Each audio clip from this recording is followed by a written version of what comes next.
São duas telas OLED de 13 polegadas com resolução 3K, 2880 por 1800 pixels e 144 Hz de refresh rate. Beleza, vamos puxar aqui, ó. Puxei e... ó, deu, né, uma piscadinha aqui na tela, a gente está tendo aí um ajuste no perfil, entendendo o que está rolando e mantendo o mesmo desempenho. Dá para pôr mais duas telas e montar um Megazord? Cara, funcionou! Olha esse notebook que acabou de chegar aqui na bancada do Loop Infinito. Olhando de longe parece um notebook convencional, né? Bonitinho, tela OLED de 13 polegadas, mas aqui nós temos duas coisas muito legais, bem diferentes, que são o tema desse vídeo.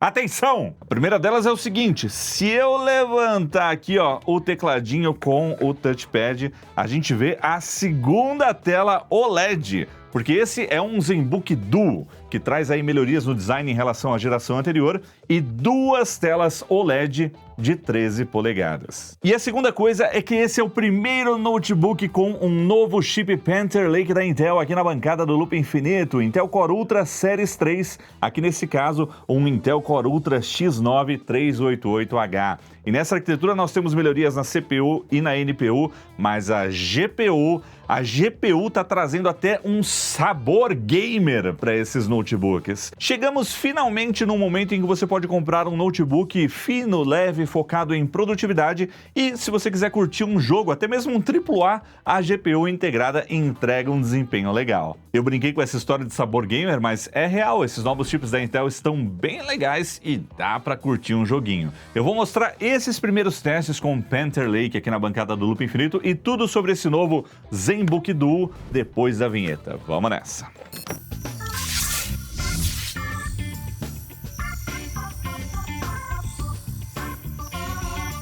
E para começar o nosso vídeo, um agradecimento à Intel que nos emprestou esse ZenBook Duo por alguns dias para a gente poder conhecer essa máquina de perto e também testar aí um chip da série Intel Core Ultra Series 3. Aliás, um agradecimento pela parceria nessa jornada toda, né? O primeiro anúncio desse chip aconteceu em setembro, em um evento realizado lá no Arizona, no qual eu tive a oportunidade de visitar uma das fábricas da Intel, que lá nos Estados Unidos já está trabalhando com o processo de fabricação 18A, litografia de 1.8 nanômetro na CPU da arquitetura Panther Lake, o que é incrível, e mais recentemente na CES a gente pôde também testar esse chip de perto e ver do que ele é capaz quando a gente fala de games.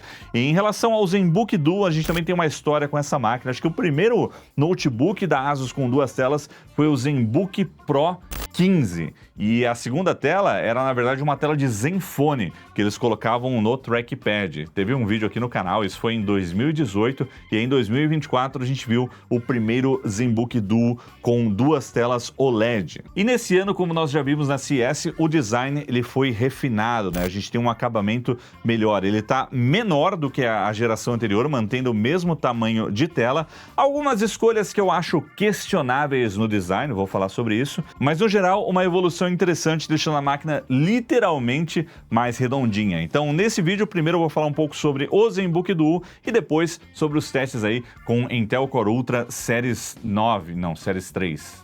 É que é um X9, mas é Series 3. Não iam simplificar os nomes? Antes era geração, 12ª, 13ª, agora é série. Séries 1, Séries 2, Séries 3. Trocou 6 por meia dúzia, né? Bora começar do começo. Vamos pegar aqui o ZenBook Duo. Aliás, fechei ele sem o teclado. Vamos colocar o teclado aqui. Ai, meu Deus, não quebra a máquina, Will. É empréstimo. Vamos colocar o teclado aqui. Vamos fechar ele e vamos dar uma olhadinha na geração anterior. É essa que, inclusive, Júnior da NET vive usando nas lives. E uma das coisas que mais perguntam para ele é: onde que você comprou esse tecladinho? Gente, isso daqui deveria ser vendido separadamente, porque é tão legal para a galera que usa console portátil como PC também, ou simplesmente você quer um tecladinho com touchpad, isso aqui deveria ser vendido. Já falei para Asus isso, falei lá na CES, vocês têm que vender isso aqui, pô, é mó legal. E rapidinho aqui, observando a geração anterior, a gente vê que ela era bem quadradona, né? Bem quadrada mesmo. Olhando a nova geração, a primeira coisa que a gente percebe é que ela é mais redondinha, né? Ela é mais curvadinha. Ó, tem uma curvinha aqui embaixo, você sente, né? Aqui na tampa também que não é completamente reto, ela é um pouquinho abaulada, aqui tem uma curvinha. E também a dobradiça, ela lembra muito a dobradiça do Galaxy Z Fold da Samsung. Antes não, antes a gente tinha uma dobradiça mais convencional de notebook, agora não, agora ela pega aqui o corpo inteiro e quando a gente abria a geração anterior, olha como era, né? Ele abre aqui a dobradiça como a de notebook normal e aí uma tela sobrepõe a outra. A gente tem essa diferença aqui, a base, e aí a outra tela fica aqui atrás. Quando a gente abre essa nova geração, aí a gente vê o novo design. Então abrindo aqui, ó, como um smartphone com tela dobrável, ó, a dobradiça entra nas duas telas, ó. Então de novo aqui, ó, fechado. Quando eu começo a abrir, ó lá, vai entrando aqui e aí some. E a tela fica bem rente. Então antes a gente tinha um espaço maior aqui e um degrau. Agora não, agora é bem retinho aqui, mais uniforme. Isso fica mais evidente ainda quando a gente tira aqui o teclado, né? Então deixa eu destacar aqui o teclado das duas telas. E olha lá, aqui a gente vê a diferença no mecanismo. Vou colocar lado a lado aqui, ó. E olhando lado a lado agora, só com as telas, fica bem evidente essa diferença. Uma evolução bem interessante, ó, quando eu fecho aqui a geração antiga, ó. Olha lá, uma dobradiça normal de notebook. A nova não, ela é bem mais evoluída, ó, e lembra mesmo essa tecnologia que é usada aí nos smartphones com tela dobrável. E aí, claro, se você fechar sem o tecladinho, fica um vão, mas você pode fechar sem o teclado, não tem problema. Se você quiser levar ele para lá e para cá sem o tecladinho, você só fazer muita força, apesar de que tinha um peso lá mostrando a força dessas dobradiças lá na CS, né? Eles estavam com ele assim, botando um peso, acho que era 20 quilos, se não me engano, 10 quilos. Enfim, tinha um peso lá. E se com uma tela já é difícil deixar limpo aqui na gravação, com duas telas, então, é o dobro de trabalho. E com essas melhorias no design, ele acaba sendo mais compacto em relação à geração anterior. Acaba sendo um pouco mais de um dedo aqui, mais baixo, como vocês estão vendo. Também é mais leve, pesa 1,65 kg, mantendo aí as duas telas com o mesmo tamanho. E olhando no detalhe, a gente observa que, no geral, as bordas estão menores. Isso no geral, porque a borda superior, que é a que a gente mais percebe, onde fica a webcam, ela está consideravelmente maior do que a geração anterior. Mas antes, né, a gente tinha a borda maior aqui embaixo, tinha um espaço bem grande aqui, inclusive, né, do corpo da tela até a base aqui na dobradiça, e isso tá muito menor. A de baixo também ficou consideravelmente menor, então ele acaba sendo um produto menor, entregando a mesma coisa e evoluindo aí no design da dobradiça da tela. Inclusive antes, a borda inferior era tão grande que estava escrito ali, ó, Asus ZenBook, e a gente tinha um vão aqui. Tem um vão porque são só duas dobradiças, e aí aqui agora não. Agora você não tem nada escrito, não tem borda, não tem espaço para escrever alguma coisa e também não tem nenhum vão, né? A estrutura, ela é sólida, né? Uma outra dobradiça. Agora, o teclado, ele também mudou. Esse teclado aqui que a gente coloca aqui em cima do notebook para usar ele num modo mais convencional. E é aqui que eu tenho um probleminha com essa máquina, porque a gente tem o mesmo design magnético, é só colocar, tem os pogo pins aqui, né, alguns pinos que fazem a comunicação. Porém, na geração anterior, a gente tinha um encaixe com um relevo. Então, tanto aqui nessa pontinha quanto do outro lado, né, a gente tem aí uma profundidade aqui, um recorte, na parte magnética também. E aí o teclado, ele chegava com essas partes aqui, né, com um volume maior, para ir lá e encaixar. Então você tinha um encaixe mais firme, ó. Encaixou aqui, ó, pum, beleza? E ele ficava mais firme, ó. Percebam que fazendo força aqui, ó, eu levo o notebook de um lado para outro, né? Ele ficava bem mais firme. Agora não, agora mudou o design. Inclusive, quando a gente olha o teclado aqui, ó, não tem nada, ele é reto. E aqui no ZenBook, quando a gente observa, os pinos, eles estão afundados, né? Então, quando você chega com o teclado, tem ímãs nesses pininhos aqui, aí ele puxa os contatos para cima para conectar. E aí, ó, só chegar aqui, encostou aqui, pronto. Ele já está encaixado. Só que é um encaixe muito mais fraco do que na geração anterior. Então, se eu fizer uma forcinha aqui pro lado, ó, o teclado já saiu. Aqui não, eu consigo empurrar, ó, o notebook inteiro, só colocando o dedo aqui no teclado. Agora aqui não, ó. E por que isso é uma reclamação? Porque tem pessoas que vão trabalhar nessa forma. Tá certo que você está comprando, né, um ZenBook Duo com 2 telas, você vai usar ele de outro jeito, mas vamos supor que você está ali no momento em que você quer usar desse jeito. Se você apoiar muito aqui, ó, o teclado vai indo para o lado, dependendo do peso que você colocar, do movimento que você fizer. Então, por mais que o acabamento tenha ficado muito melhor, é inegável que, olhando de longe, parece um notebook normal agora, mais redondinho, mais bonito, mais bem acabado, tem essa questão aí também que pode gerar um incômodo. Agora, para falar sobre o teclado desses notebooks, fazer uma coisa que aqui eu posso, né, que é destacar os teclados para comentar individualmente aqui sobre cada um deles. E a primeira coisa que a gente observa é que o trackpad está maior. Ele ganhou um tamanho maior aqui, ó, colocando do lado aqui, a gente vê que ele está mais alto.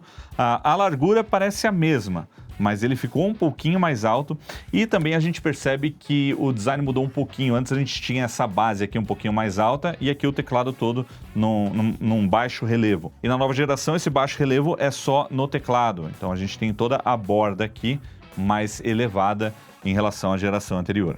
O resto é igual, é um teclado magnético, chegou aqui, ó, pum, ele desativa a tela. Tirou, ele ativa a tela novamente, né? Então esse funcionamento continua igual e você pode, é claro, usar ele sem fios. Aqui dentro desse teclado a gente tem uma bateria, tem conectividade Bluetooth e você tem uma travinha também para ligar ou desligar o teclado quando ele estiver sendo usado dessa forma, além de uma porta USB tipo C para você recarregar a bateria dele. Igualzinho à geração anterior. E a última coisa que falta a gente comparar é a parte de baixo aqui, porque também temos uma melhoria na dobradiça, que na minha opinião ficou... Bom, primeiro, o acabamento tá melhor aqui embaixo, nessa nova geração, né? Parece mais redondinho, antes era meio quadradão, né? Mais rústico. Não que fosse um problema, tá? É só essa escolha de design. Esse aqui parece um produto melhor. A gente tinha essa dobradiça aqui, que era um mecanismo um pouco inferior em relação à nova geração. Novamente, assim, ela não era ruim, mas quando a gente vê a nova dobradiça, que ela é mais... Bom, ela não faz nenhum barulho. Essa aqui, depois de um tempo, ela começa a fazer um barulhinho, né? Tem uma resistência maior. Essa daqui não. Ela fica firme, ela é resistente e o mecanismo também é mais simples aqui embaixo. E assim como na geração anterior, a gente tem aqui uma chapa que dá um acesso ao SSD NVMe. Tiramos aí os dois parafusos, ó, chega com uma palheta aqui. E abrindo aqui, nós vemos o SSD NVMe 2280 com um acesso muito rápido, além da conexão da bateria também. Se por algum motivo você precisar desconectar a bateria fisicamente, dois parafusinhos, você já chega lá. Então aqui mais uma vez o SSD NVMe, que nesse modelo aqui que a gente recebeu para testar, tem um armazenamento de 1 TB, mas a gente sabe que ao redor do mundo a Asus vende com opções de até 2 TB. De qualquer forma, o upgrade é muito simples, ao contrário da memória RAM, que é soldada na placa.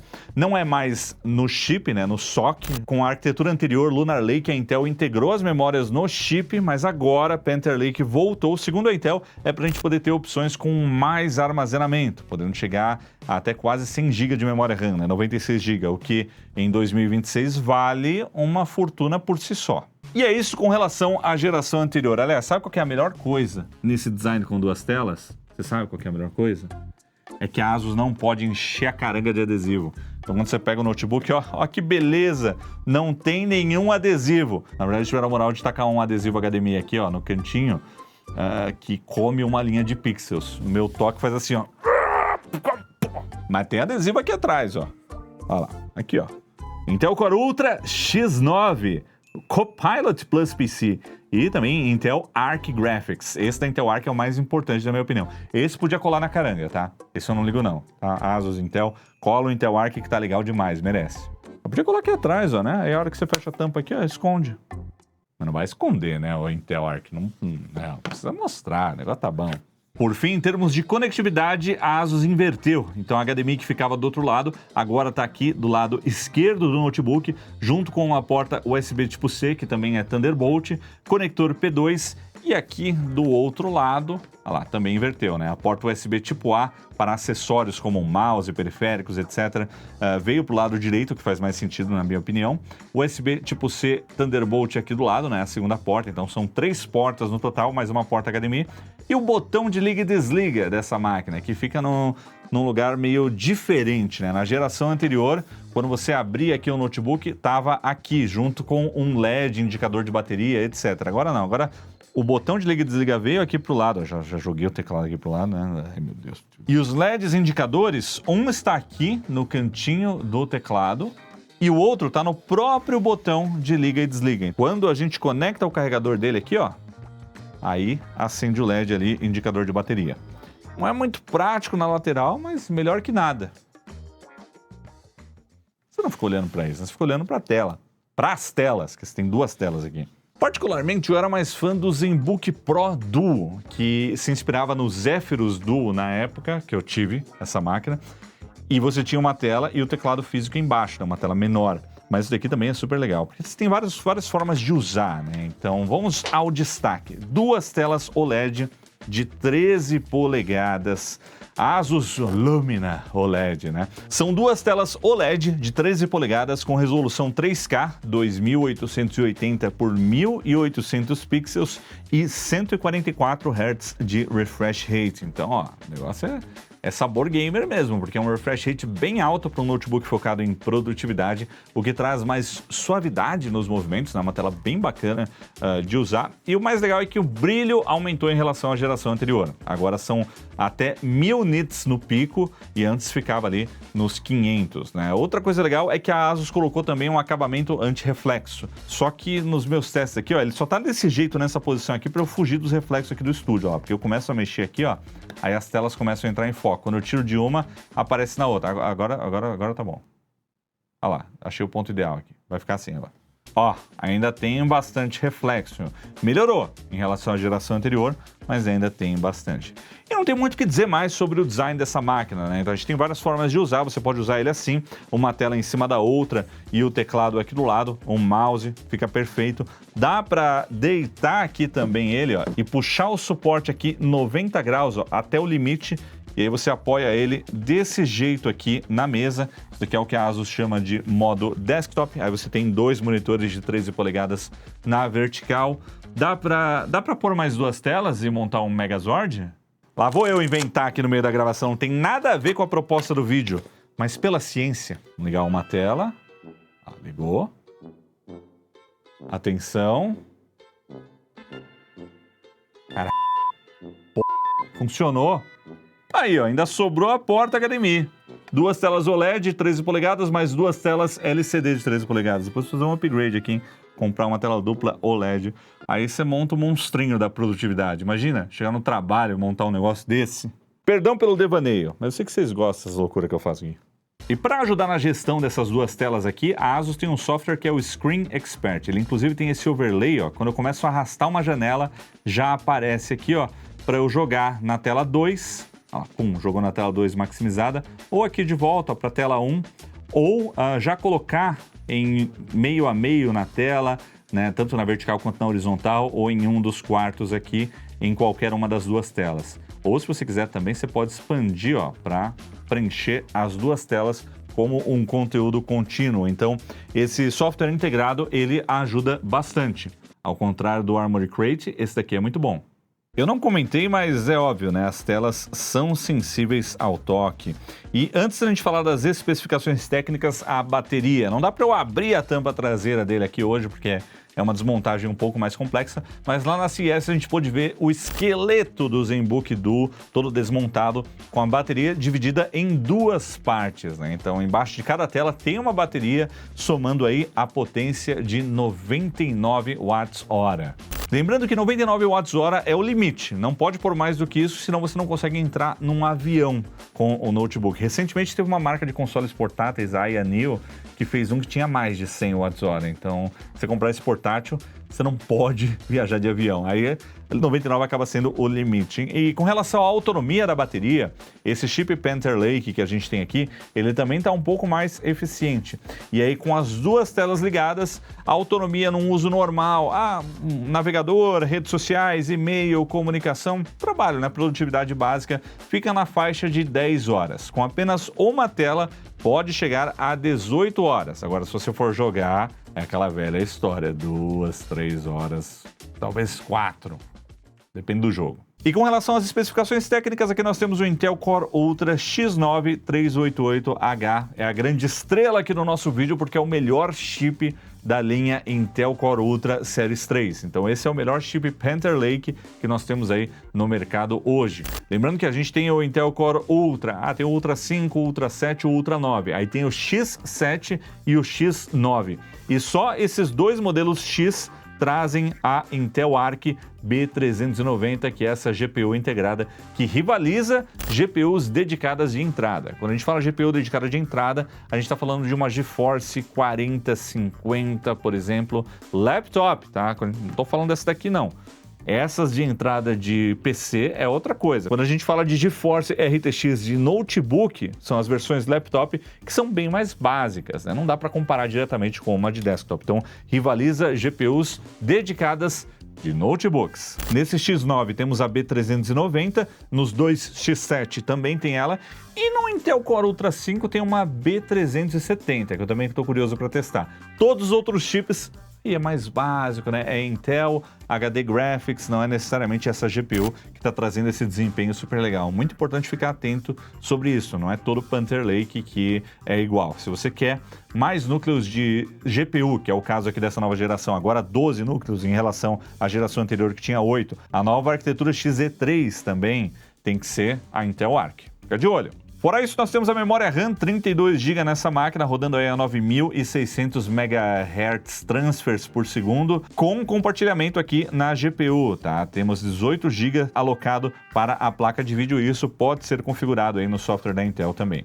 Armazenamento, 1 TB aqui de SSD, um NVMe da Samsung, e também temos aí conectividade Wi-Fi 7 e Bluetooth 6. E com relação às melhorias desse chip, eu vou resumir aqui para vocês o principal. Quando a gente fala de CPU, um desempenho single core de em torno de 10%, né? No máximo 10%, dependendo da aplicação. Multicore está bem melhor, mais 50%, também é claro, dependendo aí da aplicação. E a NPU agora traz 50 TOPS, o que, né, tá um pouco abaixo da concorrência. A gente tem aí os Snapdragon X2 Elite chegando em breve com 80 TOPS, né, quase dobrando em relação à geração anterior. Então aqui tá caminhando, mas pô, 50 é um número legal aí e tá dentro do mínimo para ser um Copilot Plus PC. Mas o mais legal mesmo é o desempenho gráfico. A própria Asus lista lá no site mais 112% de desempenho em relação à geração anterior, porém eles não estão comparando o Panther Lake com Lunar Lake, que era a geração anterior da Intel, estão comparando com o Meteor Lake, que era a geração anterior do ZenBook Duo. Então é um salto muito grande. Se eles continuarem colocando mais 50 a cada geração, vixe, aí é isso que a gente quer ver. Demorou, mas chegou. E o nosso foco nesses primeiros testes, como a gente teve aí poucos dias com essa máquina aqui no Loop, foi na GPU. A CPU tira de letra, é uma das melhores CPUs para notebooks hoje no mercado. Dificilmente você vai ter alguma coisa que engasga nessa máquina, sabe? Produtividade do dia a dia, edição de vídeo, se você trabalha com design, trabalha aí com dados, precisa ficar compactando, descompactando muita coisa. É uma CPU que entrega um desempenho muito bom, mas o que mais impressiona é o desempenho gráfico. E aqui a gente tem todas as informações aqui desse hardware, né, com os núcleos aí, ó, 12 núcleos. Temos 4 núcleos a mais em relação à geração anterior nesse modelo aqui da B390. E uma coisa interessante é que no software MyASUS, aqui da Asus, quando a gente vem nas configurações do dispositivo, e a gente pode fazer vários ajustes, como por exemplo, o perfil das ventoinhas, né? Se você vai deixar o computador no modo de alto desempenho e aí vai fazer mais barulho, ou se você quer um modo mais silencioso. E assim, no dia a dia, no modo padrão, você não escuta. Não faz barulho. Quando você começa um processamento gráfico ou algo mais intenso, aí você escuta, mas já vou comentar sobre isso. Mas o que eu quero mostrar é isso daqui. Você consegue personalizar o quanto de memória você quer colocar aí para GPU integrada. Então a gente deixou aqui no recomendado que escolheu 57% da memória RAM, alocando 18 GB para GPU integrada. Por isso que quando a gente observou aqui, ó, a GPU no gerenciador de tarefas estava mostrando aqui 17.9. A gente pode aumentar ou diminuir.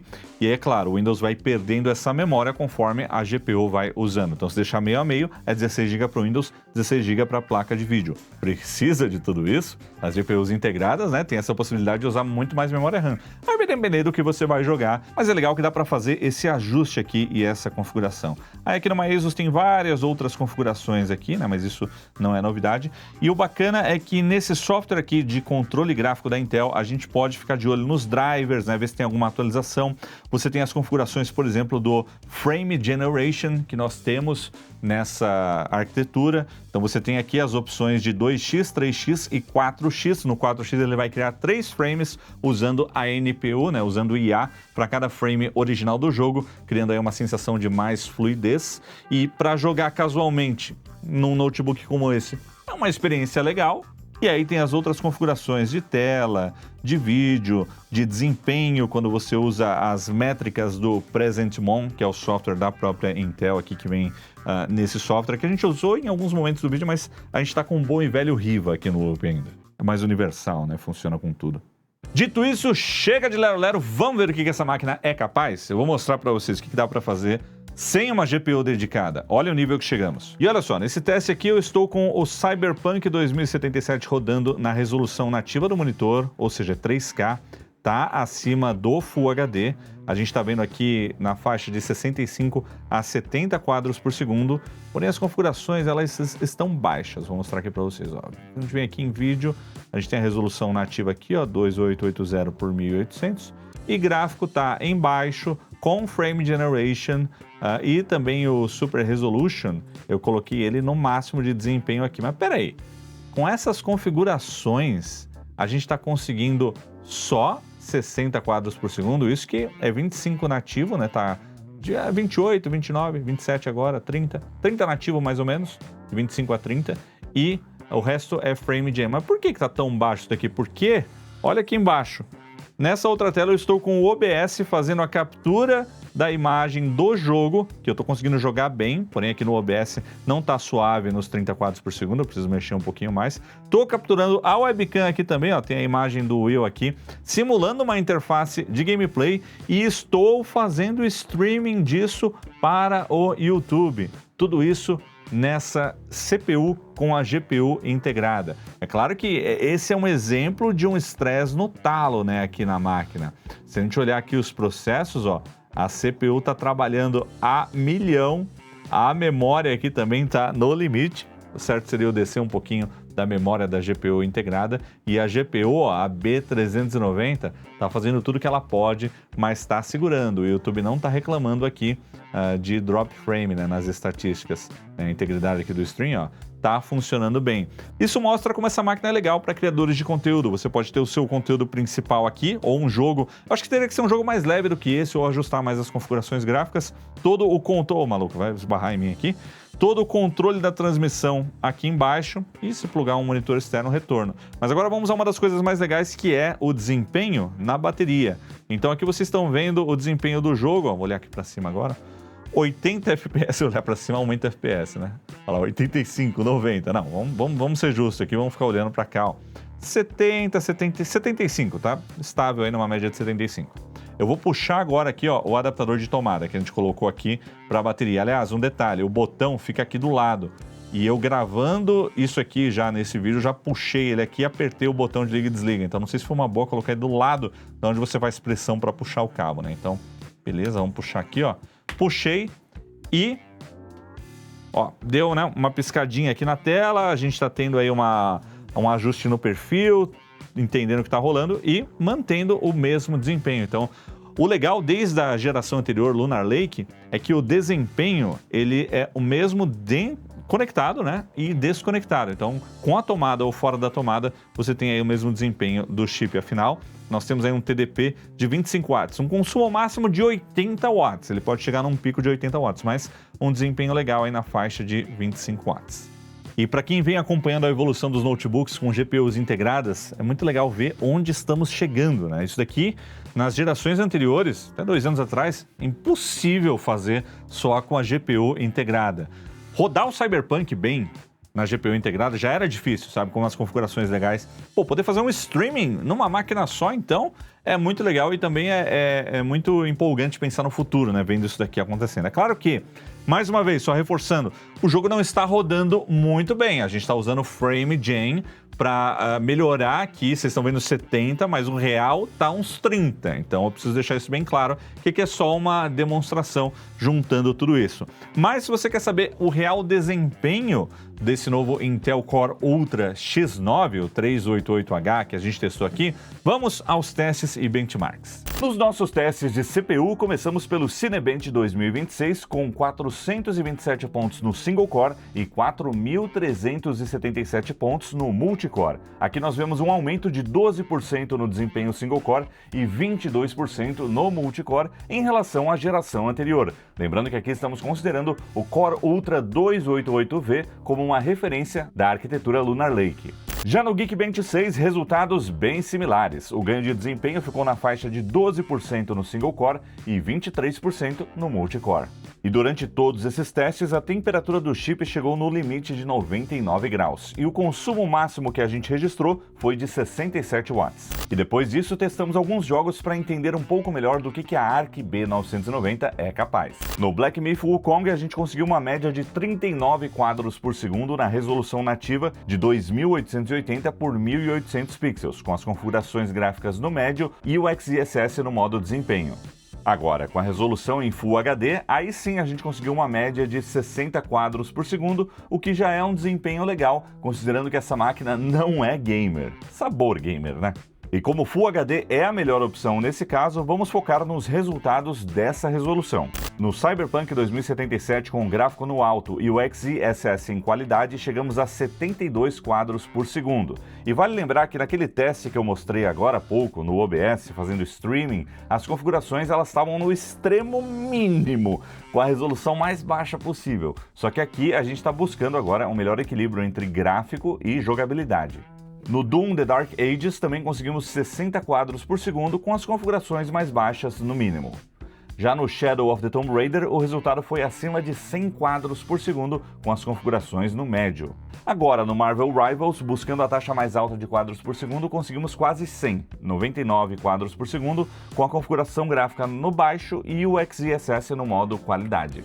E no CS2, 246 quadros por segundo, mas também com as configurações gráficas no baixo, mostrando que em jogos mais leves a gente consegue alcançar ou até mesmo ir muito além do refresh nativo dessas telas.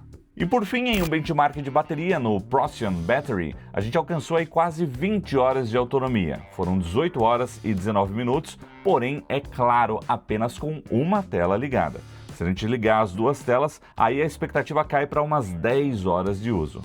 E quando eu falei que ele é sabor notebook gamer, é porque ele simula a experiência de um notebook gamer também. Inclusive, no aquecimento do chassi, a gente sente que ele esquenta bastante quando a gente está rodando os jogos, apesar do ZenBook Duo ele ter uma solução bem robusta de dissipação térmica. Não tem o que fazer, né? O chip ele vai esquentando muito, vai forçando muito, esquenta e faz barulho. As ventoinhas fazem barulho, como notebook gamer, tá? É igualzinho, faz um barulho bem alto mesmo. Ainda mais aqui que a gente não tem uma solução adequada para uma experiência de jogos, né? Então fica aí mais esse teste como uma curiosidade do que esse chip é capaz, mas também eu não sei se está rolando alguma limitação por conta do design térmico dessa máquina. Não é a melhor máquina para a gente testar essa GPU integrada, mas assim, o propósito da GPU integrada também é trazer um desempenho legal em máquinas super finas, então acho que não vai ser muito diferente do que o que a gente está vendo hoje aqui, talvez um pouco mais otimizado,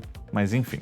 E a gente sempre testa esses jogos mais pesados, mas para mim, por exemplo, o Will, o que eu quero no notebook desses? Eu quero que ele traga um bom desempenho, eu quero que ele tenha um processamento gráfico legal para edição de vídeo, e aqui ele tem, quando a gente roda um DaVinci Resolve, por exemplo, que lida bem, né, com o chip da Intel, tem que ter essa otimização. Não dá para rodar um VMix tão bem, por exemplo, porque ele não tem uma GPU NVIDIA, o VMix requer uma GPU NVIDIA. Então, quando o seu fluxo de trabalho encaixa com a proposta da máquina, do chip da Intel, é bem legal, você vai extrair um desempenho muito bom, é uma das melhores máquinas que eu já testei até hoje aqui no canal.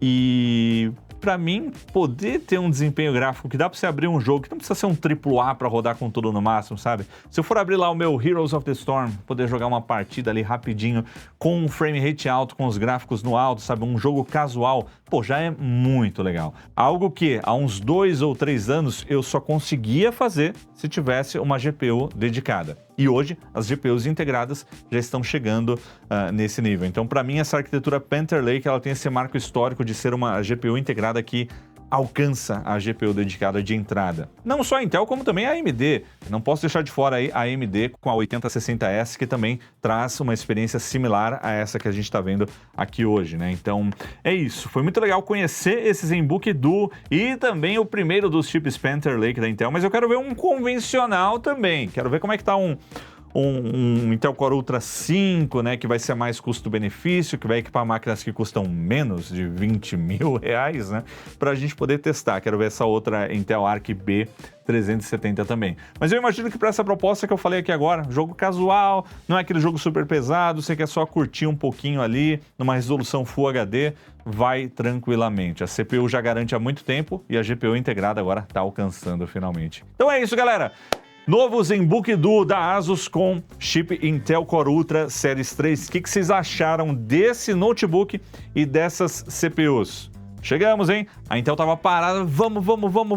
E tá aí o resultado, como vocês viram aqui nesse vídeo. Vou deixar aqui na descrição também o link dos nossos vídeos aí sobre Panther Lake, para quem quiser saber a experiência que eu tive visitando a fábrica, cobrindo lá todo o lançamento e também fazendo testes de jogos. Quero ver mais testes aí com jogos. Eu contei um pouco mais dessa experiência lá na CES. E agora a gente aguarda uma máquina para ser nossa aqui no Loop Infinito, pra gente fazer um vídeo com 10 jogos rodando aí nos chips Intel Panther Lake. Se você curtiu, então deixa o seu like, comenta aí e nos vemos em breve. Valeu, galera, e até a próxima!